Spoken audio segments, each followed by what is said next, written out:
ఇంకోటి జై భీమ్ పార్టీ నేను అది నామినేషన్ వేస్తే ఒక్కటే వేసినాను సార్, ఒక్క నామినేషన్ పేపరే వేశాను సార్. 3 వేయాలి సార్. నేను ఎందుకు వేసాను సార్ అంటే దీని మీద కోపంతో పోయి వేసిన, మళ్ళీ నా మనసు చంపుకున్నా. సార్ ఎట్టయినా సరే గెలిపించుకోవాలా, 3 వేయకూడదు, నేను తెలుగుదేశానికి అన్యాయం చేయకూడదు అనే ఉద్దేశంతో ఒక్కటి వేసి డ్రాప్ అయిపోయినా. అది కూడా ఇదైపోయింది.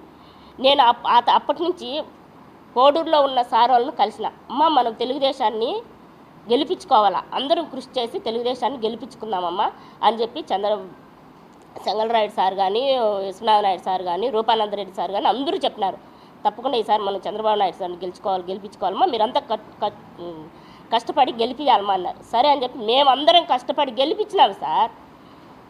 నాకు న్యాయం చేయండి సార్.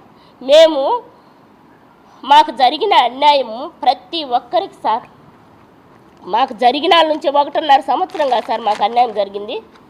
ఆ 1.5 సంవత్సరం నుంచి సార్ మేము తిరగని తెలుగుదేశం పార్టీ లేదు సార్.